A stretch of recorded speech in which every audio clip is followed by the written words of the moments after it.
പഠിക്കാനുള്ള ഒരു ചരിത്രത്തിന്റെ ഭാഗമാണ് ഇവിടെ കൂടിയിരിക്കുന്ന ഓരോരുത്തരും എന്ന ബോധ്യത്തിൽ ഞാൻ തുടങ്ങുകയാണ്. അതെ, നമ്മൾ ഒരു വലിയ ചരിത്ര നിമിഷത്തിന് സാക്ഷ്യം വഹിക്കുകയാണ്. ഇത് ചരിത്രമാണ് എന്ന് എടുത്തെടുത്ത് ആവർത്തിച്ച് പറയുന്നത് ഇത് ഇവിടം കൊണ്ട് അവസാനിക്കില്ല എന്ന് ഉറപ്പുള്ളത് കൊണ്ടാണ്. ഇന്ന് സ്ഥാനം ഏറ്റെടുത്ത കുറേയധികം സ്ത്രീകൾ, കുറേയധികം സഹപ്രവർത്തകർ എന്നോടൊപ്പമുണ്ട്. അവർക്ക് കട്ടക്ക് കൂടെ ഉണ്ടാവുമെന്ന് ഉറപ്പുള്ള കുറേയധികം സഹോദരിമാർ എനിക്ക് മുൻപിലുമുണ്ട്. നമ്മൾ ഒരുമിച്ച് ഒരു ഉദ്യമത്തിന് മുന്നിടുകയാണ്. നമ്മൾ ആഗ്രഹിക്കുന്ന മേഖലകളിലേക്ക്, നമ്മൾ ആഗ്രഹിക്കുന്ന വിധത്തിൽ ഇറങ്ങി പ്രവർത്തിക്കാൻ KMCC ഇതാ വാതായനങ്ങൾ തുറന്നിട്ടിരിക്കുന്നു. ആ മാറ്റത്തിലേക്ക്, ആ വലിയ ചരിത്രത്തിലേക്ക് ചുവട് വെക്കുന്നു എന്ന് പറയുന്നതിന്റെ സന്തോഷമോ അല്ലെങ്കിൽ അഭിമാനമോ ചെറുതല്ല. ആ സന്തോഷം ഉൾക്കൊണ്ട് വേണം ഈ പരിപാടി തുടങ്ങാൻ എന്ന് ഞാൻ മനസ്സിലാക്കുന്നു. അതെ, നമ്മൾ ഈ പരിപാടി തുടങ്ങുന്നത് യഥാർത്ഥത്തിൽ പഹൽഗാമിനെ ഓർമ്മിച്ചുകൊണ്ടാണ്. വലിയൊരു ചരിത്രമാണ്, സന്തോഷമാണ് എന്നൊക്കെ നമ്മൾ പറയുമ്പോഴും നമ്മൾ ഈ പരിപാടി ആരംഭിക്കുന്നത് കശ്മീരിൽ വെടിയേറ്റ് വീണ രക്തസാക്ഷികളായ നമ്മുടെ പ്രിയപ്പെട്ട സഹോദരി സഹോദരന്മാർക്ക് വേണ്ടി പ്രാർത്ഥന കൊണ്ട് നമ്മൾ അവരെ ചേർത്ത് വെക്കുന്നു എന്നൊരു രാഷ്ട്രീയ പ്രഖ്യാപനം നടത്തിക്കൊണ്ടാണ്. നമ്മുടെ എല്ലാവരുടെയും മാതൃരാജ്യമായ ഇന്ത്യയിൽ ദൗർഭാഗ്യവശാൽ അരങ്ങേറിക്കൊണ്ടിരിക്കുന്ന തീവ്രവാദ ആക്രമണങ്ങളെ അപലപിച്ചുകൊണ്ടാണ്. അതിലുപരിയായിക്കൊണ്ട് എല്ലാ ഇന്ത്യക്കാരും എന്റെ സഹോദരി സഹോദരന്മാരാണ് എന്ന് പ്രതിജ്ഞ ചെയ്ത് വളർന്നു വന്ന മനുഷ്യരെന്ന നിലക്ക് മരണപ്പെട്ടവരോട് പ്രാർത്ഥന കൊണ്ട്, ഐക്യദാർഢ്യം കൊണ്ട് അവരുടെ നീതിക്ക് വേണ്ടി ഞങ്ങൾ ഒപ്പമുണ്ടാവുമെന്ന് അങ്ങ് ഒരുപാട് കാതങ്ങൾക്കിപ്പുറം ഈ രാജ്യത്തിരുന്ന് പ്രഖ്യാപിച്ചുകൊണ്ടാണ്. അതെ, ചരിത്രത്തിന്റെ ഭാഗമാവുന്നു, സന്തോഷം പങ്കുവെക്കുന്നു എന്നതിനൊക്കെ അപ്പുറത്തേക്ക് നമ്മൾ ഒരു വലിയ രാഷ്ട്രീയ പ്രഖ്യാപനം കൊണ്ടുകൂടിയാണ് ഈ പരിപാടി ആരംഭിക്കുന്നത്. പ്രിയമുള്ള സ്ത്രീകളെ, KMCC എന്താണ് എന്ന് നിങ്ങളെ ഞാൻ പരിചയപ്പെടുത്തേണ്ടതില്ല എന്ന് ഞാൻ വിശ്വസിക്കുകയാണ്. കാരണം ഏറ്റവും മനോഹരമായിക്കൊണ്ട് നമുക്കെല്ലാവർക്കും വാക്കുകൊണ്ട് വിവരിക്കാൻ പറ്റുന്നതിന്റെ അങ്ങേ പുറത്ത് ഏറ്റവും മനോഹരമായി വിഷ്വലുകൾ കൊണ്ട് എന്താണ് കുവൈറ്റിൽ ഇക്കഴിഞ്ഞ 50 വർഷത്തോളം KMCC ചെയ്തു വെച്ചത് എന്നിവിടെ ഒരു പ്രസന്റേഷൻ നിങ്ങളോട് സംസാരിക്കുകയുണ്ടായി. സോഷ്യൽ സെക്യൂരിറ്റി സ്കീം കൊണ്ട്, വീടുണ്ടാക്കാനുള്ള നന്മ പോലെയുള്ള പദ്ധതികൾ കൊണ്ട്, ഇനി അങ്ങോട്ട് ആലോചിക്കുന്ന പദ്ധതികൾ കൊണ്ട് എന്താണ് KMCC എന്ന് അടയാളപ്പെടുത്തലുണ്ടായി. എനിക്ക് ഏറ്റവും ഇഷ്ടപ്പെട്ടത്, ഒരുപാട് കഴിഞ്ഞ കാലങ്ങളിൽ കുവൈറ്റിലെ KMCC ചെയ്ത ഒരുപാട് പ്രവർത്തനങ്ങളെ കുറിച്ച് എടുത്തു പറഞ്ഞപ്പോ ഭാവി പരിപാടികളെ കുറിച്ച് കൂടി അതിൽ പറയുകയുണ്ടായി. നമ്മുടെ കൂട്ടത്തിലുള്ള കുട്ടികളുടെ വിദ്യാഭ്യാസത്തിന് വേണ്ടി നമ്മൾ ഇൻവെസ്റ്റ് ചെയ്യാൻ പോകുന്നു എന്ന്. KMCCയുടെ മെമ്പർമാരുടേതും അല്ലാത്തതുമായ വിദ്യാർത്ഥികളുടെ പഠനത്തിന് ഏത് തരത്തിലുള്ള സിവിൽ സർവീസ് എന്നൊക്കെയാണ് എടുത്തു പറഞ്ഞിട്ടുള്ളത്. ഞാൻ എപ്പോഴും അതിശയത്തോടെ ആലോചിക്കാറുണ്ട്, ഈ നാട്ടിൽ ജീവിച്ചു വളരുന്ന ഒരു കുട്ടിക്ക് നമ്മുടെ നാട്ടിലെ സിവിൽ സർവീസ് ഇത്ര ആകർഷകമായ ഒരു തൊഴിലായി അനുഭവപ്പെടുമോ എന്ന്. കാരണം അതിനേക്കാൾ സാലറി സ്കെയില് കൊണ്ട് നമുക്ക് ഒരുപാട് വാഗ്ദാനങ്ങൾ ചെയ്യാൻ പറ്റുന്ന ഒരു നാട്ടിലാണ് നമ്മൾ ജീവിക്കുന്നത്, അല്ലെങ്കിൽ നിങ്ങൾ ജീവിച്ചുകൊണ്ടിരിക്കുന്നത്. അവിടെയുള്ള ഒരു കുട്ടിയോട് വരൂ, നാട്ടിലെ സിവിൽ സർവീസിന്റെ ഭാഗമാവാം, നമുക്ക് തൊഴിൽ എന്നതിനപ്പുറത്തേക്ക് ജീവിതം കൊണ്ട് തന്നെ ചെയ്യാനാവുന്ന കുറെ നന്മകളുണ്ട്, തൊഴിൽ ആ നന്മ തന്നെ ആക്കി മാറ്റാം, അതിന് നിങ്ങൾ ഈ സർവീസിന്റെ ഭാഗമാവുക എന്നൊക്കെ പറഞ്ഞാൽ അതിന് താല്പര്യം വരുമോ എന്ന് കുറച്ചു കാലം മുമ്പ് എനിക്കും ആശങ്കയുണ്ടായിരുന്നു. പക്ഷേ ഇപ്പോൾ GCCയിലെ തന്നെ വിവിധ രാജ്യങ്ങളിൽ പോകുമ്പോൾ KMCCയുടെ നേതൃത്വത്തിൽ വളരെ ആക്റ്റീവ് ആയിക്കൊണ്ട് ഇത്തരത്തിലുള്ള പരിപാടികൾ സംഘടിപ്പിക്കപ്പെടുന്നതായി കണ്ടു. അങ്ങനെയുള്ള സ്വപ്നം കാണാൻ നമുക്ക് ഒരു മാർഗദീപമായി മുന്നിൽ യഥാർത്ഥത്തിൽ ഞങ്ങൾ പെരിന്തൽമണ്ണക്കാരുടെ പ്രിയപ്പെട്ട MLA നജീബ് കാന്തപുരത്തിന്റെ ക്രിയ എന്ന് പറയുന്ന പ്രോജക്റ്റ് കൂടിയുണ്ട് എന്ന് പലയിടത്തു നിന്നും മനസ്സിലാക്കാൻ സാധിക്കാറുണ്ട്. നമ്മുടെ ഒരു MLA, നമ്മുടെ ഒരു ജനപ്രതിനിധി തെരഞ്ഞെടുക്കപ്പെട്ട നാട്ടിൽ ഒരു സിവിൽ സർവീസ് ഇൻസ്റ്റിറ്റ്യൂട്ട് സ്ഥാപിക്കുകയും വർഷാവർഷം അതിൽ നിന്ന് പങ്കെടുത്ത കുട്ടികൾ ഏറ്റവും മികച്ച മാർക്കോട് കൂടി സർവീസിന്റെ ഭാഗമാവുകയും ചെയ്യുന്നത് കാണുമ്പോൾ എന്തുകൊണ്ട് നമുക്കും പറ്റൂല എന്ന് നമുക്കും തോന്നും. നമ്മൾ സ്വപ്നം കാണുന്ന, അല്ലെങ്കിൽ ഈ പുതിയ കാലം ആഘോഷിക്കുന്നത് പോലെ ആറക്ക ശമ്പളമോ അല്ലെങ്കിൽ പണം കൊണ്ട് തിട്ടപ്പെടുത്താവുന്നതോ അല്ല. അതിനപ്പുറത്തേക്ക് മൂല്യം കൊണ്ടുകൂടി അടയാളപ്പെടുത്തേണ്ടതാണ് വിദ്യാഭ്യാസം എന്ന തോന്നല് ഈ ലക്ഷറിയിൽ ജീവിക്കുന്ന, അല്ലെങ്കിൽ നമ്മുടെ നാട്ടിലെ സാഹചര്യത്തിൽ നിന്ന് വിഭിന്നമായി ജീവിക്കുന്ന ഈ കുട്ടികൾക്ക് ഉണ്ടാവുന്നു. അതിന് ഈ രക്ഷിതാക്കൾ മുൻകൈ എടുക്കുന്നു, അതിന് KMCC മുൻകൈ എടുക്കുന്നു എന്ന് പറയുന്നത് വലിയ രസമുള്ളൊരു മാറ്റമാണ്. അങ്ങനെ രസമുള്ള മാറ്റങ്ങളുടെ കാലത്ത് എംപവർമെന്റ് എന്ന് പറയുന്നത്, ശാക്തീകരണം എന്ന് പറയുന്നത് ഓരോ ആളുകളിലേക്കും നടന്നു ചെന്ന് തൊട്ടുണർത്തി ഉണ്ടാക്കേണ്ടതാണ് എന്ന് KMCC മനസ്സിലാക്കുന്ന ഒരു കാലത്താണ് നമ്മൾ ഉദയം ചെയ്യുന്നത്. നമ്മൾ ഇല്ലായിരുന്നു എന്നല്ല ഞാൻ പറയുന്നത്. KMCCയുടെ പരിപാടികളിൽ വളരെ ആക്റ്റീവായിട്ട് പങ്കെടുത്തുകൊണ്ടിരിക്കുന്ന കുറെ ആളുകൾ എന്റെ മുന്നിൽ ഇരിക്കുന്നുണ്ട്. പക്ഷെ അതിനപ്പുറത്തേക്ക് എല്ലാ കാലത്തും കേൾവിക്കാരാവുക എന്നതിനപ്പുറത്തേക്ക് അഭിപ്രായം പറയുന്ന, തീരുമാനങ്ങൾ എടുക്കുന്ന ബോഡിയിൽ പ്രഷർ പോയിന്റ് ആവുന്ന ആളുകളായിക്കൊണ്ട് നമുക്ക് മാറാൻ സാധിക്കുന്ന ഒരു കാലമാണ്. എന്തുകൊണ്ടല്ല KMCC എന്ന് പറയുന്നത് ഈ നാട്ടിൽ ചാരിറ്റി പ്രവർത്തനങ്ങൾ നടത്തുന്ന, രാഷ്ട്രീയ പ്രവർത്തനങ്ങൾ നടത്തുന്ന ഒരുപാട് മനുഷ്യന്മാരുടെ ജീവിതത്തെ സ്വാധീനിക്കുന്ന ഒരു സംഘടനയാണല്ലോ. നമുക്ക് സംശയമില്ലാത്തൊരു കാര്യമല്ലേ അത്? പ്രത്യേകിച്ച് ഇവിടെ കാണിച്ച പ്രവർത്തനങ്ങൾ എന്നതിനപ്പുറത്തേക്ക് കുറച്ചു കാലങ്ങൾക്ക് മുൻപ് കോവിഡ് പോലെ ഒരു മഹാമാരി ലോകത്തെ മുഴുവൻ കാർന്നു തിന്നാൻ വന്നപ്പോ നമ്മളത് വ്യക്തമായി കണ്ടിട്ടുള്ളതാണ്. കോവിഡ് പോലെ വലിയൊരു അസുഖം ഉണ്ടാവുകയും ലോകം അന്താളിച്ചു നിൽക്കുകയും ചെയ്ത സമയത്ത് ലോകത്തിന്റെ വിവിധ ഭാഗങ്ങളിൽ നമ്മുടെ പ്രത്യേകിച്ച് ഗൾഫ് രാജ്യങ്ങൾ കേന്ദ്രീകരിച്ചും മറ്റും KMCCയുടെ പ്രവർത്തകർ ഉണ്ടാക്കിയിട്ടുള്ള ഒരു പ്രവർത്തന മാതൃക വിവിധ രാജ്യങ്ങൾ അഭിനന്ദിച്ചിട്ടുള്ളതാണ്. വിവിധ രാജ്യങ്ങളിലെ അതോറിറ്റികൾ അവരുടെ സഹായം തേടിയത് നമ്മൾ കണ്ടിട്ടുള്ളതാണ്. അസുഖബാധിതനായ ഒരു മനുഷ്യന്റെ അടുത്തേക്ക് പോകാൻ മടിച്ചു നിൽക്കുകയോ അറപ്പ് തോന്നുകയോ ചെയ്യുന്ന സമയത്ത് KMCCക്കാരത് ഏറ്റെടുത്തു.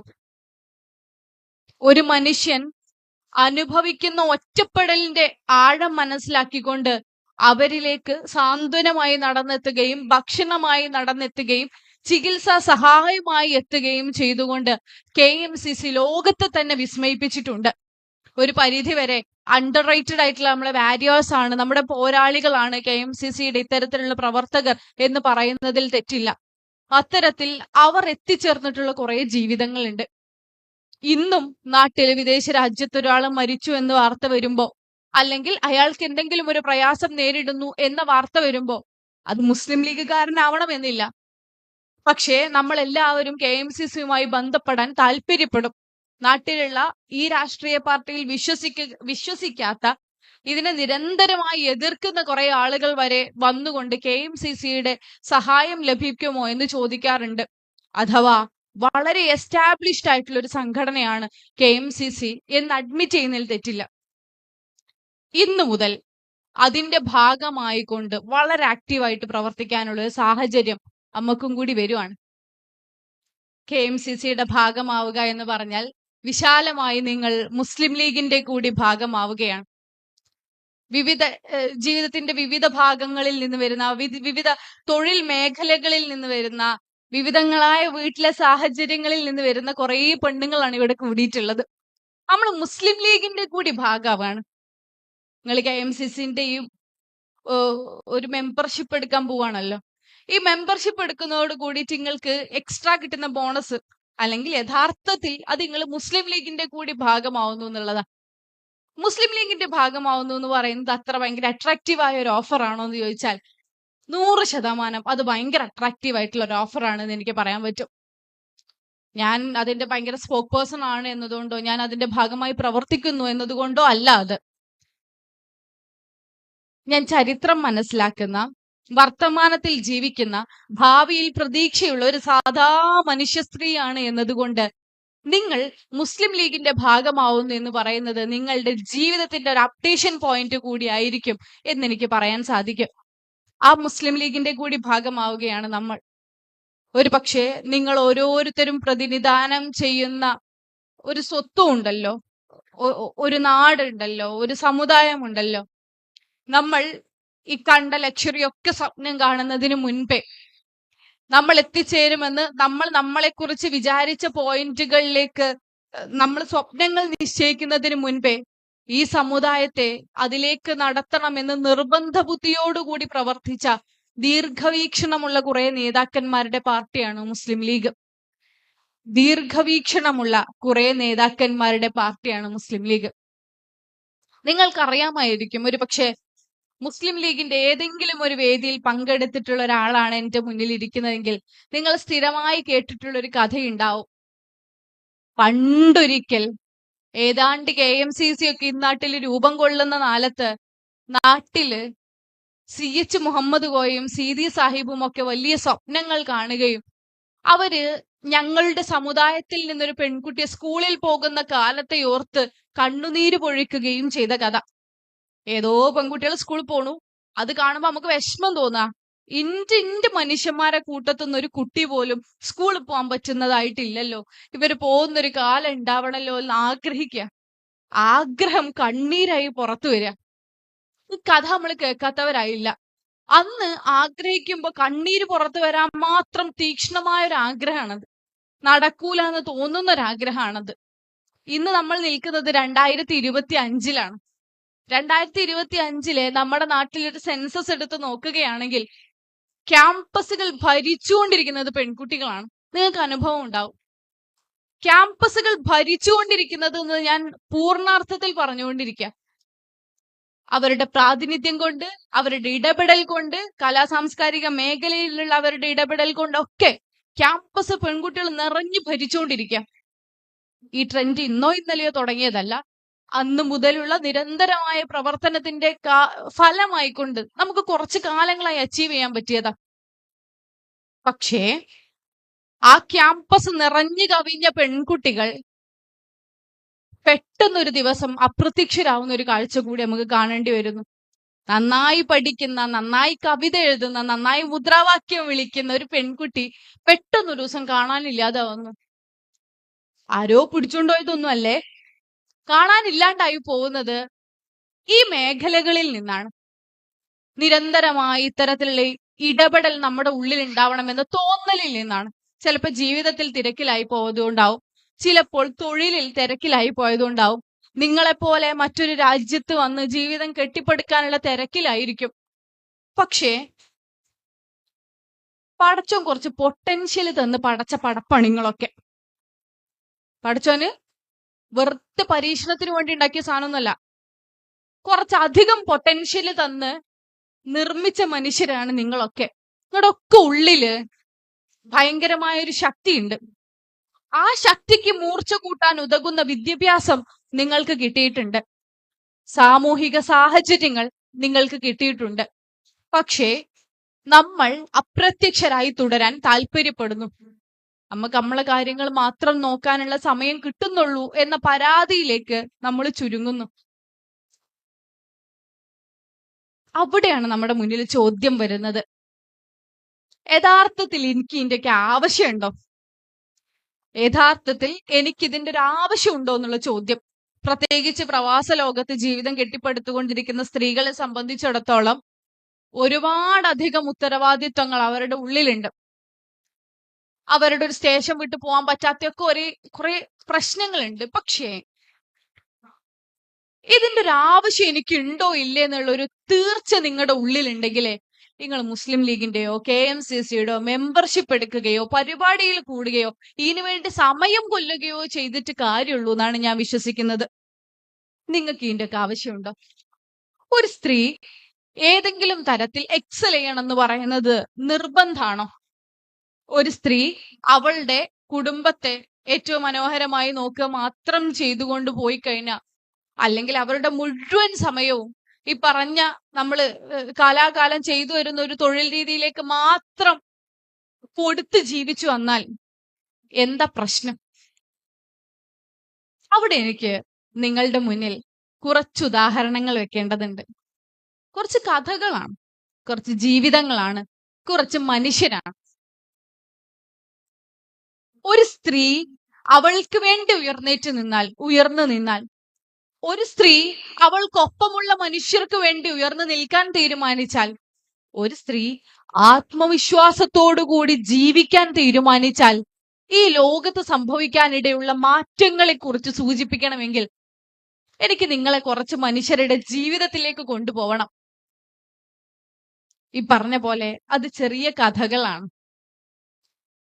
നിങ്ങളൊരു പക്ഷേ ഹലീമ ബീവിയെ കുറിച്ച് കേട്ടിട്ടുണ്ടാകും. ഹലീമ ബീവി കേരള മുസ്ലിം സ്ത്രീകളുടെ ചരിത്രത്തിൽ നമുക്ക് ഒന്നാമതായി എണ്ണാവുന്ന ഒരു ചരിത്രത്തിന്റെ പേരാണ്. ഹലീമ ബീവി 20-ാം വയസ്സിൽ പ്രസാധകയായ ഒരു സ്ത്രീയാണ്.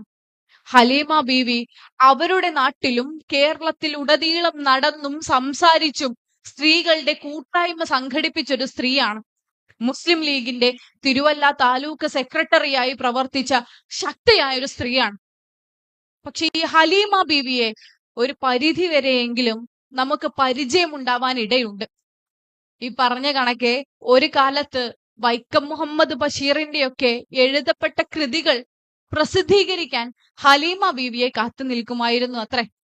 എന്നുവെച്ചാൽ നമ്മൾ ആഘോഷിക്കപ്പെടുന്ന വലിയ എഴുത്തുകാരില്ലേ, ഇവരൊക്കെ പ്രസിദ്ധീകരിച്ചു വന്നിരുന്നത് ഹലീമ ബീവിയുടെ ഒക്കെ പ്രസിദ്ധീകരണത്തിലായിരുന്നു. ഇങ്ങനെ ഭയങ്കര ശക്തിയായ ഒരു സ്ത്രീയെ നമുക്ക് ചരിത്രത്തിൽ കാണാൻ പറ്റും. പക്ഷെ ഞാൻ പറയുന്നത് ഹലീമ ബീവിയെ കുറിച്ചല്ല. എനിക്ക് നിങ്ങളോട് ഓർമ്മിപ്പിക്കാനുള്ളത് ഹലീമ ബീവിയെ കുറിച്ചല്ല. പകരം അവരുടെ ചരിത്രം അന്വേഷിച്ചു പോയാൽ കണ്ടെത്താവുന്ന മറ്റൊരു സ്ത്രീയെ കുറിച്ചാണ്. ആ സ്ത്രീയുടെ പേര് മെയ്തീൻ ബീവി എന്നാണ്. മെയ്തീൻ ബീവി എന്നാണ്. മെയ്തീൻ എന്നൊക്കെ നമ്മളെ നാട്ടിൽ ആണുങ്ങൾക്ക് പറയുന്ന പേര്. ഞാൻ വിചാരിച്ചു എന്തേക്കും ഇവരെ ശരിക്കുള്ള പേര്.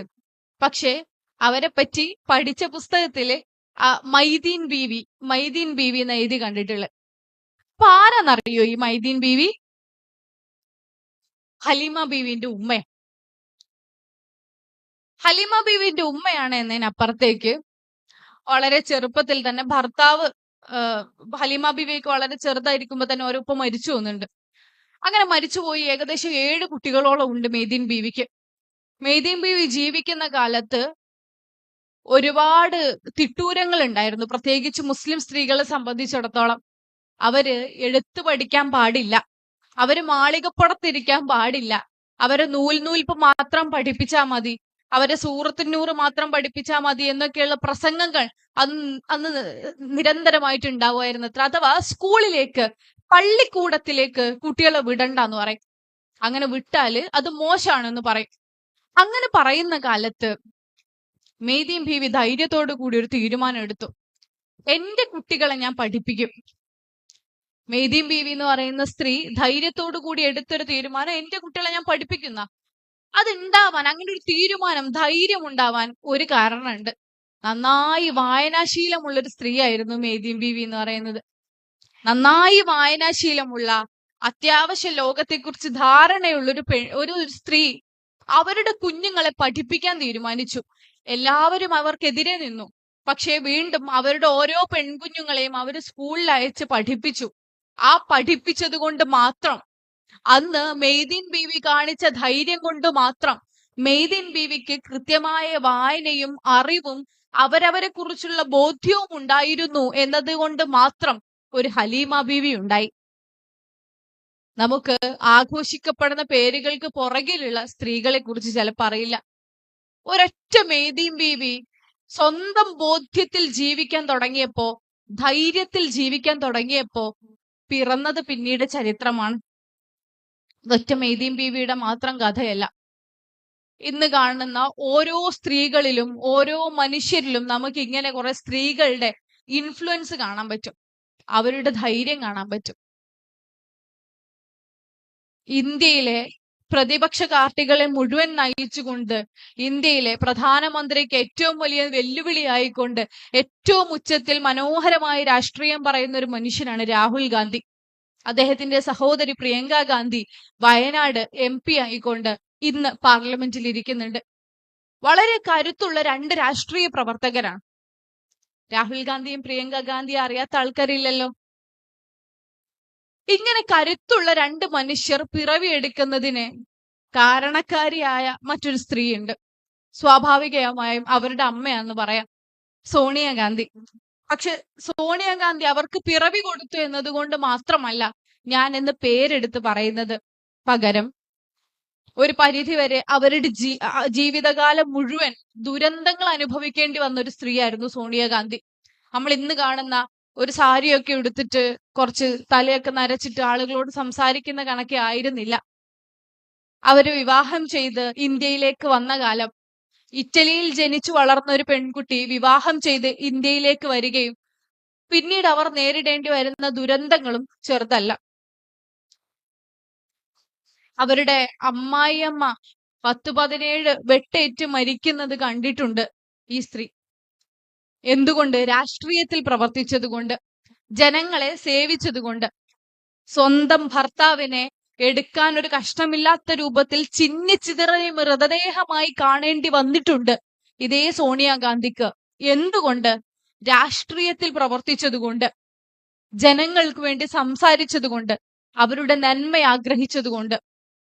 രാഷ്ട്രീയം എന്ന് പറയുന്നത് വളരെ അപകടകാരിയായ ഒരു ഗെയിമാണ് എന്ന് മനസ്സിലാക്കാൻ അവർക്ക് ജീവിതത്തിൽ ഒരുപാട് ഉദാഹരണങ്ങൾ ഉണ്ടായിരുന്നു.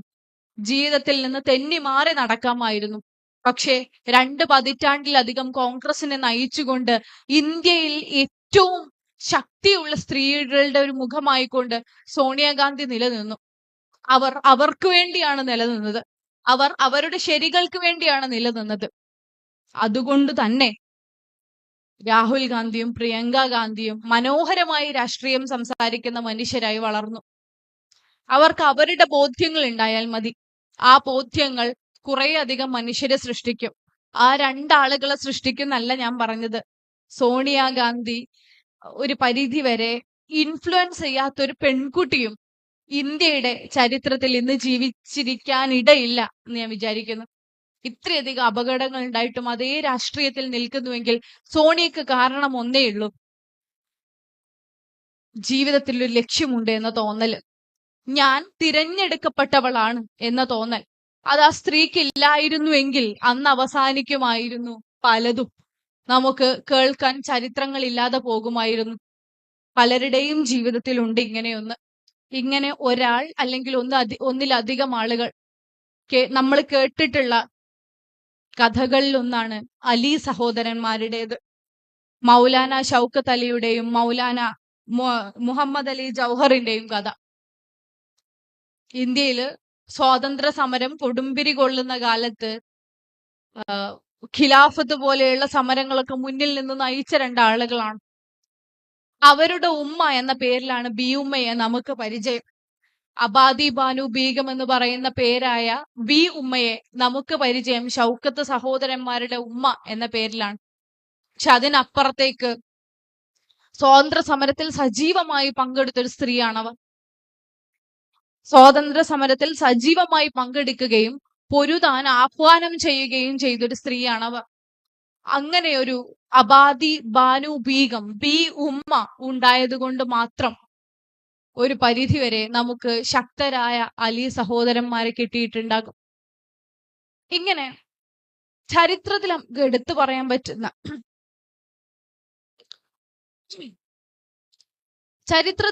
എടുത്തു പറയാൻ പറ്റുന്ന പേരുകൾ ഒരുപാടുണ്ട്.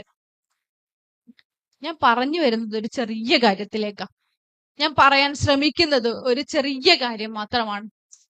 ഞാൻ എൻ്റെ ജീവിതം മനോഹരമായി ജീവിക്കുന്നു എന്ന കേവലമായ സാറ്റിസ്ഫാക്ഷൻ അപ്പുറത്തേക്ക് ഓരോ പടപ്പും ചിന്തിക്കേണ്ടുന്ന ഒരു കാര്യമുണ്ട്. പ്രത്യേകിച്ച് ഓരോ മനുഷ്യ സ്ത്രീയും ചിന്തിക്കേണ്ടുന്ന ഒരു കാര്യമുണ്ട്. ഞാൻ കേവലമായ ജീവിതം ജീവിച്ച് തീർത്ത് മരിച്ചു പോവേണ്ട ഒരാളല്ല. പകരം നിങ്ങൾ ഓരോരുത്തരും ഒരു നിയോഗവുമായി സൃഷ്ടിക്കപ്പെട്ടവരാണ്. ആ നിയോഗം എന്താണ് എന്ന് തിരിച്ചറിയുമ്പോഴാണ് നമ്മൾ കുറച്ചുകൂടി തെളിച്ചമുള്ള മനുഷ്യരാവുന്നത്. സ്ത്രീകളെ സംബന്ധിച്ചിടത്തോളം വളരെ കംഫർട്ടബിൾ ആയിട്ടുള്ള ഒരു ജീവിത സാഹചര്യം കൂടി ഉണ്ടെങ്കിൽ അതിൽ ചുരുണ്ടുകൂടി കഴിയാൻ നമ്മൾ ആഗ്രഹിക്കുന്നുണ്ട്. പക്ഷെ അതിനപ്പുറത്തേക്ക് നിങ്ങൾക്കൊക്കെ ചെയ്തു വെക്കാൻ ഒരുപാട് കാര്യങ്ങളുണ്ട്. ഈ സമൂഹം നിങ്ങളെ കാത്തിരിക്കുന്നുണ്ട്. ഒരു പക്ഷേ കോവിഡ് കാലയളവിൽ തന്നെ ആയിരുന്നു തോന്നുന്നു ലോകത്തിലെ ഏറ്റവും മികച്ച ഭരണാധികാരികളെ കുറിച്ച് പഠിച്ച ഒരു ഓർഗനൈസേഷൻ റിപ്പോർട്ട് പറയുന്നത് ലോകത്ത് സ്ത്രീകളാൽ നയിക്കപ്പെടുന്ന രാജ്യത്ത് കുറച്ചുകൂടി നല്ല ഭരണം ഉണ്ടാവുന്നു എന്നാ. ഞാൻ ആണുങ്ങളെല്ലാരും മോശക്കാരാന്നൊന്നല്ല പറയുന്നത്. പക്ഷേ ആണും പെണ്ണും രണ്ടാണ്. ഈ രണ്ടിന്റെയും ഒരു കാര്യത്തെ കൈകാര്യം ചെയ്യുന്ന രീതിയും രണ്ടാണ്. സ്ത്രീകൾക്ക് കുറച്ചുകൂടി മനുഷ്യന്മാരുടെ ഉള്ളു മനസ്സിലാക്കിക്കൊണ്ട് വളരെ എംപത്തറ്റിക് ആയിക്കൊണ്ട് ഒരു കുടുംബത്തെ എങ്ങനെയാണോ ലീഡ് ചെയ്യുന്നത് അത്ര തന്നെ മനോഹരമായ ഒരു രാജ്യത്തെയും ലീഡ് ചെയ്യാൻ പറ്റും, നയിക്കാൻ പറ്റും. അങ്ങനെ നയിക്കാൻ അവസരം കിട്ടിയാൽ ഏറ്റവും മനോഹരമായി നയിക്കാൻ കെൽപ്പുള്ള മനുഷ്യരാണ് നമ്മള്. അങ്ങനെ ചില സ്ത്രീകൾ ഉണ്ടായത് കൊണ്ട് മാത്രം ചരിത്രം നമ്മളെ വീണ്ടും വീണ്ടും ഓർമ്മിപ്പിക്കാറുണ്ട്, നിങ്ങൾക്ക് തുടർച്ചകൾ ഉണ്ടാവണമെന്ന്. നിങ്ങൾ ഇവിടെ നിന്നു പോവേണ്ടവരല്ല എന്ന് ചരിത്രം ഓർമ്മിപ്പിക്കാറുണ്ട്. പക്ഷേ ചരിത്രം ഓർക്കാതെ സ്വന്തം സൗകര്യങ്ങളിൽ പൊതച്ചു മൂടിക്കിടക്കാൻ നമ്മൾ ഏതൊക്കെ കാലത്ത് തീരുമാനിക്കുന്നുവോ അപ്പോഴൊക്കെ ഒരു സാധാരണ ജനത എന്നോണം നമ്മൾ ജീവിക്കുകയും മരിക്കുകയും ചെയ്യും. പക്ഷെ അതിനപ്പുറത്തേക്ക് ചരിത്രം ഓർക്കുകയും വർത്തമാനത്തിൽ നിൽക്കുകയും ഭാവിയെക്കുറിച്ച് സ്വപ്നം കാണുകയും ചെയ്താൽ അതിനുള്ള അവസരത്തെ ഏറ്റവും മനോഹരമായി വിനിയോഗിച്ചാൽ നമുക്കിവിടെ മാജിക് സൃഷ്ടിക്കാൻ പറ്റും, വിസ്മയങ്ങൾ ഉണ്ടാക്കാൻ പറ്റും. ആ വിസ്മയത്തിലേക്കാണ് വീണ്ടും ഞാൻ പറയുന്നു KMCC നിങ്ങളെ സ്വാഗതം ചെയ്യുന്നത്. നമ്മുടെ കൂട്ടത്തിൽ വീടില്ലാത്തവർക്ക് വീട് ഉണ്ടാക്കി കൊടുക്കുന്നു എന്ന് പറയുന്ന പോലെ തന്നെ പ്രധാനമാണ് ഒറ്റപ്പെട്ടു പോയ മനുഷ്യർക്ക് ജീവിതം ഉണ്ടാക്കി കൊടുക്കുന്നു എന്ന് പറയുന്നത്. ഇനി കുവൈത്ത് KMCC അല്ലെങ്കിൽ ഇപ്പോൾ കുവൈത്ത് KMCC ഏറ്റെടുത്ത് നടത്തുന്ന പ്രവർത്തനങ്ങളിലൊന്ന് ജോലി സംബന്ധമായ കാര്യങ്ങളാണ് എന്ന് കാണാൻ സാധിച്ചു. നമ്മുടെ നാട്ടിൽ അഭ്യസ്ത വിദ്യരായ നമ്മൾ ഈ പറഞ്ഞ പോലെ ക്യാമ്പസുകൾ ഭരിച്ചുകൊണ്ടിരിക്കുന്ന ഒരുപാട് പെൺകുട്ടികൾ ഉണ്ടല്ലോ. അവരുടെ കാലിബറിനെ പലപ്പോഴും നമുക്ക് ഉപയോഗപ്പെടുത്താൻ സാധിക്കാതെ പോവാറുണ്ടല്ലോ.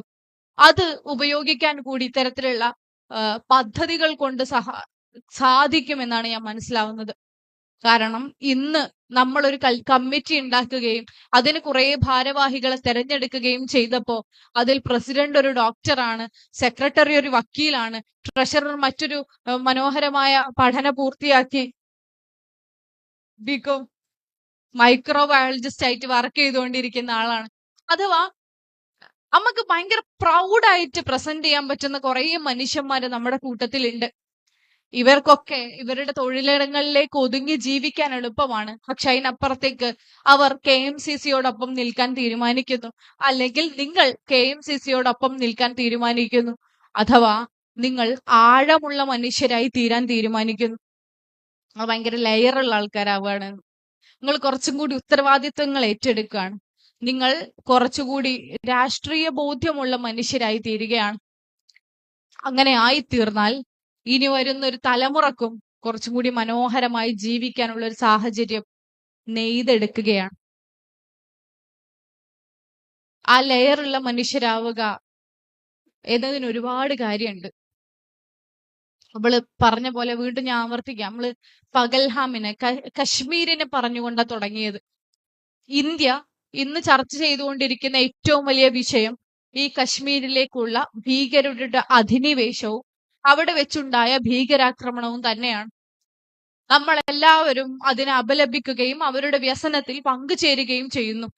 എന്നാൽ അതിനപ്പുറത്തേക്ക് ഇന്ത്യയിൽ നടക്കുന്ന ചർച്ച എന്താണെന്ന് നിങ്ങൾ അറിയുന്നുണ്ടോ? അതിനപ്പുറത്തേക്ക് ഇന്ത്യയിൽ നടക്കുന്ന ചർച്ച കൃത്യമായൊരു മുസ്ലിം വിരോധം ഉണ്ടാക്കലാണ്. ഒരു മുസ്ലിം വിരോധം ഉണ്ടാക്കുക. കുറെ മുസ്ലിങ്ങൾ വന്ന് കൊന്നു, മുസ്ലിങ്ങളെ വെറുതെ വിട്ടു കൊന്നു, അതുകൊണ്ട് ലോകത്തുള്ള എല്ലാ മുസ്ലിങ്ങളും തീവ്രവാദികളാണ്, ഇന്ത്യയിലുള്ള എല്ലാ മുസ്ലിങ്ങളും ആ തീവ്രവാദികളുടെ പിന്തുടർച്ചക്കാരാണ് എന്നൊരു പറച്ചിലാണ് ഇന്ത്യയിൽ ഇന്ന് ഏറ്റവും കൂടുതൽ അലയടിക്കുന്നത്. റിപ്പബ്ലിക് TV പോലെയുള്ള CNN പോലെയുള്ള ഇന്ത്യയിലെ ദേശീയ മാധ്യമങ്ങളൊക്കെ ആ അട്ടഹാസം അല്ലെങ്കിൽ ആ ഒരു വലിയ ചർച്ച കൂടുതൽ ഉണ്ടാക്കിക്കൊണ്ടിരിക്കുകയാണ്.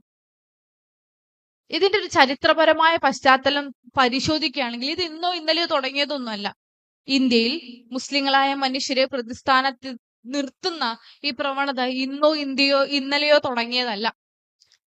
അക്കാര്യം പറയുമ്പോൾ ഒരുപക്ഷെ നിങ്ങളുടെ രാജ്യമായ കുവൈത്തിനും അല്ലെങ്കിൽ നിങ്ങൾ ജീവിച്ചു കൊണ്ടിരിക്കുന്ന കുവൈത്തിനും നമ്മൾ ബിലോങ് ചെയ്യുന്ന നമ്മൾ ജനിച്ചു വളർന്ന ഇന്ത്യക്കും ഒരു സാമ്യത ഉണ്ട് എന്ന് തോന്നാറുണ്ട്. 1990കളുടെ തുടക്കത്തിലാണ് ഇവിടെ ഗൾഫ് വാർ ഉണ്ടാവുന്നത്. കുവൈത്ത് പൂർണ്ണമായും നശിച്ചു എന്ന് രാജ്യം അല്ലെങ്കിൽ ലോകം വിധി എഴുതിയ ഒരു വലിയ യുദ്ധം ഈ നാട്ടിൽ ഉണ്ടാവുന്നത് 1990കളുടെ തുടക്കത്തിലാണ്. ഈ രാജ്യത്തിന്റെ ചരിത്രം എടുത്താൽ, കുവൈറ്റിന്റെ ചരിത്രം എടുത്താൽ ഏറ്റവും വലിയൊരു ടേണിംഗ് പോയിന്റ് ആണ് 90കളുടെ തുടക്കത്തിലുള്ള ഈ യുദ്ധം എന്ന് പറയുന്നത്. ആ യുദ്ധത്തോടു കൂടി നശിച്ച അല്ലെങ്കിൽ ഒരു പരിധി വരെ ഇൻഫ്രാസ്ട്രക്ചറും ആളുകളും ഒക്കെ നശിച്ച ഒരു രാജ്യത്ത് നിന്ന് ഇന്നത്തേക്കുള്ള ഒരു മാറ്റം. അതേ 1990കളുടെ തുടക്കം ഇന്ത്യയെ സംബന്ധിച്ചിടത്തോളം പ്രധാനമാണ്. ഇന്ത്യയുടെയും ചരിത്രത്തെ ഇതുപോലൊരു വര വരച്ച് രണ്ടാക്കാൻ പറഞ്ഞാൽ സ്വതന്ത്ര ഇന്ത്യയിൽ വര വരക്കുന്നത് 1990കളുടെ തുടക്കത്തിലാണ്. ആ 90കളുടെ തുടക്കത്തിലാണ് ഇന്ത്യയിൽ ബാബരി മസ്ജിദ് ഡിമോളിഷൻ ഉണ്ടാവുന്നത്. ബാബരി മസ്ജിദ് എന്ന് പേരായ ഒരു പള്ളി പൊളിക്കപ്പെടുകയും കുറെ അധികം തീവ്രവാദികൾ ചേർന്ന് പൊളിക്കപ്പെടുകയും അതിനുശേഷം ഉണ്ടാവുന്ന കുറെ സംഭവ വികാസങ്ങൾ ഉണ്ടാവുന്നത്. ഇന്ന് പഹൽഗാമിൽ ഇങ്ങനെ ഒരു തീവ്രവാദി ആക്രമണം ഉണ്ടായതിനു ശേഷം നമ്മൾ കേൾക്കുന്ന ആക്രോശവും ആ 92ൽ തുടങ്ങിയ വലിയ ഒരു പരമ്പരയുടെ തുടർച്ചയാണ്. പറഞ്ഞു വരാൻ ആഗ്രഹിക്കുന്നത്, ഈ 1990കൾ കഴിഞ്ഞ് 2025 നിൽക്കുമ്പോൾ ഈ രണ്ട് രാജ്യങ്ങളും എങ്ങനെയാണ് മാറിയത് എന്ന്. വലിയ യുദ്ധമുണ്ടാവുകയും എല്ലാം നശിച്ചു നമ്മൾ വിചാരിക്കുകയും ചെയ്തിടത്ത് നിന്ന് കുവൈത്ത് പോലൊരു രാജ്യം ഉയർത്തെഴുന്നേൽക്കുകയാണ് ഉണ്ടായത്. ഇന്ന് കാണുന്ന സൗകര്യങ്ങളിലേക്ക്, സാമ്പത്തിക അഭിവൃദ്ധിയിലേക്ക്, ലോകത്തിന്റെ ഭൂപടത്തിൽ എഴുതി ചേർക്കാൻ പറ്റുന്ന ഒരു രാജ്യത്തിന്റെ പേരായിക്കൊണ്ട് കുവൈത്ത് ഉയർത്തെഴുന്നേറ്റു. അത് ആ പുറത്തു നിന്നുള്ള ചില ശക്തികളുടെ ആക്രമണമായിരുന്നു. ഇന്ത്യയെ സംബന്ധിച്ചിടത്തോളം 1990കൾ ആഭ്യന്തരമായ ചില കക്ഷികളുടെ ആക്രമണത്തിന്റെ വർഷമായിരുന്നു. രാജ്യത്തിന്റെ ഉള്ളിൽ നിന്ന് തന്നെയുള്ള ചില മനുഷ്യർ രാജ്യത്തെ മുറിവേൽപ്പിച്ച് യുദ്ധസമാനമായ ഒരു സാഹചര്യം ഉണ്ടാക്കിയ കാലം, ആ രാജ്യത്തെ മനുഷ്യരെ ഹിന്ദുവെന്നും മുസ്ലിമെന്നും വിഭജിച്ച കാലം. ആ വിഭജിച്ച കാലത്തിൽ നിന്ന് 2025 പോലെ 30 വർഷം ഇങ്ങോട്ട് വരുമ്പോ രാജ്യം വീണ്ടും വീണ്ടും വീണ്ടും ഭിന്നിച്ചുകൊണ്ടിരിക്കുകയാണ്. പ്രശ്നങ്ങൾ നേരിട്ടുകൊണ്ടിരിക്കുകയാണ്. എവിടെയോ നടന്ന എന്തെങ്കിലും ഒരു വെടിവെപ്പിന്റെയോ അല്ലെങ്കിൽ ഭീഷണിയുടെയോ പേര് പറഞ്ഞ് ഇന്ത്യയിലെ മുസ്ലിങ്ങൾ വീണ്ടും വീണ്ടും വേട്ടയാടപ്പെട്ടുകൊണ്ടിരിക്കുകയാണ്. നമ്മള് വലിയ അഹങ്കാരത്തോട് ലോകത്തെ ടെക്നോളജിക്കൽ ഇന്നോവേഷനെ കുറിച്ച് പറഞ്ഞുകൊണ്ടിരിക്കുമ്പോൾ ഇന്ത്യയിൽ പശുവിന്റെ ചാണകം തേച്ച AC വേണ്ട എന്ന് പറയുന്ന പ്രൊഫസർമാരുണ്ടായിക്കൊണ്ടിരിക്കുകയാണ്. ഞാൻ എന്റെ രാജ്യത്തെ ഡിഫെയിം ചെയ്തുകൊണ്ട് സംസാരിക്കുകയല്ല. പക്ഷേ ദൗർഭാഗ്യവശാൽ നമ്മൾ പുറകിലേക്ക് പോയിക്കൊണ്ടിരിക്കാൻ നിർബന്ധിതരാവുകയാണ്. അവിടെയാണ് മുസ്ലിം ലീഗിന്റെ രാഷ്ട്രീയം ഉള്ളിലുള്ള മനുഷ്യരായിക്കൊണ്ട് നമ്മൾ നിലനിൽക്കേണ്ടുന്നതിന്റെ പ്രസക്തിയെക്കുറിച്ച് ഞാൻ പറയുന്നത്. മുസ്ലിം ലീഗിന്റെ രാഷ്ട്രീയം ഉള്ളിലുണ്ടാകുമ്പോ, ഇതുപോലൊരു തീവ്രവാദി ആക്രമണം ഉണ്ടാകുമ്പോ രാജ്യത്ത് മുഴുവനുള്ള മാധ്യമങ്ങൾ ഇത്തരത്തിൽ വിഭജന രാഷ്ട്രീയം സംസാരിക്കുമ്പോ ഇതേത് മതത്തിന്റെ പേരിലാണ് എന്ന് നിങ്ങൾ പറഞ്ഞാലും ഇത് മതത്തിന്റെ പേരിലല്ല ഈ ആക്രമണം നടക്കുന്നത്. തീവ്രവാദി ആക്രമണത്തിന്, മനുഷ്യനെ കൊല്ലുന്ന പ്രത്യയശാസ്ത്രത്തിന് അക്രമത്തിന്റെ മതം മാത്രമേ ഉള്ളൂ. ഇവിടെ നിങ്ങൾ ഒരു മതത്തെ പ്രതിസ്ഥാനത്ത് നിർത്തേണ്ട എന്ന് പറഞ്ഞുകൊണ്ട് സാദിഖ് അലി ശിഹാബ് തങ്ങൾ, ബഹുമാന്യനായ മുസ്ലിം ലീഗിന്റെ സംസ്ഥാന പ്രസിഡന്റ് സാദിഖ് അലി ശിഹാബ് തങ്ങൾ മുന്നോട്ട് വന്ന ഒരു വരവുണ്ട്. ആ വരവ് ഒരു സ്റ്റേറ്റ്മെന്റ് ആണ്.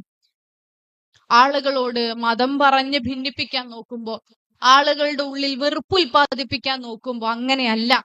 ഇതിനെ നമ്മൾ സമീപിക്കേണ്ടത്, നമ്മുടെ ചുറ്റിലുമുള്ള ഓരോ വാർത്തയും നമ്മൾ സമീപിക്കേണ്ടത് കേവല വൈകാരികത കൊണ്ടല്ല, പകരം പ്രായോഗികത കൊണ്ടാണ്, അണ്ടർസ്റ്റാൻഡിങ്, മനസ്സിലാക്കൽ കൊണ്ടാണ് എന്ന് പറയുന്നതാണ് ഞാൻ ഈ പറഞ്ഞ രാഷ്ട്രീയം എന്ന് പറയുന്നത്. അത് വളരെ ബുദ്ധിമുട്ടുള്ള കാര്യമാണ്, പക്ഷെ നമ്മളെ ജീവിതം വളരെ എളുപ്പമാക്കുന്ന ഒരു കാര്യമാണ്. സാദിഖ് അലി തങ്ങൾ പറഞ്ഞ സ്റ്റേറ്റ്മെന്റ് ആണ് ഇക്കാലത്ത് ഇന്ത്യയിൽ ഏറ്റവും വാലിഡ് ആയിട്ടുള്ള ഒരു സ്റ്റേറ്റ്മെന്റ്. ആരെ ആക്രമിച്ചോ അവർ അക്രമത്തിന്റെ മതം ഉൾക്കൊള്ളുന്ന മനുഷ്യരാണ്. അങ്ങനെയുള്ളവരെ നമ്മൾ അടുപ്പിക്കണ്ടെന്ന് വിഭാഗീയത പറയുന്നവരോട് നമുക്ക് പറയാനുള്ളത് ആ സ്റ്റേറ്റ്മെന്റ് ആണ്.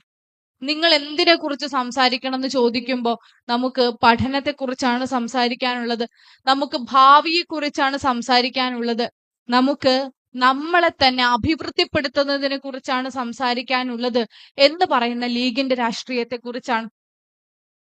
ആ രാഷ്ട്രീയം എന്താണ് എന്ന് കൂടി പറഞ്ഞുകൊണ്ട് ഞാൻ അവസാനിപ്പിക്കുകയാണ്. ആ രാഷ്ട്രീയം ഹോണറബിൾ എക്സിസ്റ്റൻസ് ആണ്, അഭിമാനകരമായ അസ്തിത്വമാണ്. അതാരോട് പറയുന്നു എന്ന് ചോദിച്ചാൽ അത് ന്യൂനപക്ഷത്തോട് പറയുന്നു എന്ന് ലീഗ് എളുപ്പത്തിൽ ഉത്തരം നൽകും. കുറച്ചുകൂടി വ്യക്തമായി പറഞ്ഞാൽ നമ്മൾ പറയുമ്പോൾ അത് നമ്മളോട് കൂടി പറയുന്നതാണ് എന്ന് അടിവരയിട്ടിട്ട് നമുക്ക് അവസാനിപ്പിക്കാൻ പറ്റും. സ്ത്രീകളോട് ലീഗ് ഓർമ്മിപ്പിക്കുകയാണ്, അഭിമാനകരമായ അസ്തിത്വത്തിൽ മുന്നോട്ടു പോകുന്ന മനുഷ്യരായിക്കൊണ്ട് മാറേണ്ടതുണ്ട്.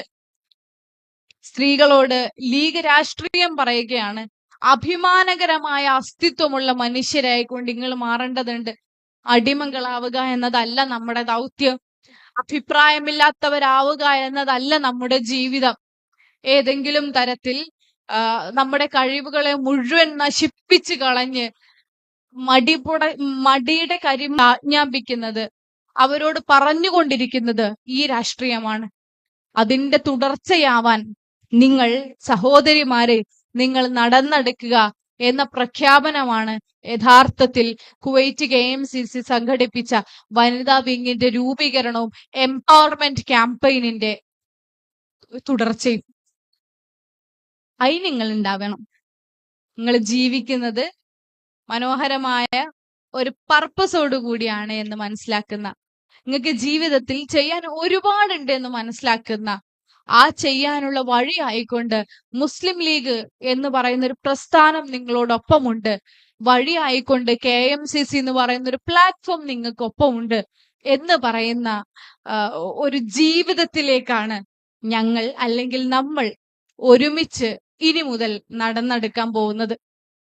നിങ്ങൾ ഇപ്പോഴുള്ളതിനേക്കാളും ഒന്നുകൂടി ലെവലപ്പ് ആയിട്ടുള്ള ഒരു ജീവിതത്തിലേക്ക് ഇന്ന് മുതൽ, ഈ വേദി വിട്ടിറങ്ങുന്നത് മുതൽ മാറുന്ന മനുഷ്യരാവണം. ആ ലെവലപ്പ് ചെയ്യാൻ മുസ്ലിം ലീഗിന്റെ പൊളിറ്റിക്സ് നിങ്ങളെ സഹായിക്കും. ഏത് സാഹചര്യത്തിലും അവനവനെ മനസ്സിലാക്കി പ്രതികരിക്കാൻ ബോധ്യമുള്ള മനുഷ്യരായിക്കൊണ്ട് നിങ്ങളെ മാറ്റിയെടുക്കാൻ മുസ്ലിം ലീഗിന്റെ രാഷ്ട്രീയം, KMCCയുടെ രാഷ്ട്രീയം നിങ്ങളെ സഹായിക്കും. അതിന് അവനവനെ തിരിച്ചറിയുക, അവനവനിലേക്ക് മാത്രം ചുരുങ്ങലല്ല ജീവിതം എന്നുകൂടി തിരിച്ചറിയുക. ഒരു സാമൂഹിക ജീവിയായിക്കൊണ്ട് നിങ്ങൾക്ക് ചെയ്യാൻ ഉത്തരവാദിത്വങ്ങൾ ഏറെയുണ്ട് എന്ന് മനസ്സിലാക്കുക. ആ ഉത്തരവാദിത്വങ്ങൾ നിർവഹിക്കാൻ വഴികൾ ഏറെയുണ്ടെങ്കിലും ഏറ്റവും മനോഹരമായ പാത ഇതാ മുസ്ലിം ലീഗ് മുന്നിൽ വരച്ചു കാണിക്കുന്നതാണ് എന്ന് മനസ്സിലാക്കിക്കൊണ്ട് മുന്നേറുക.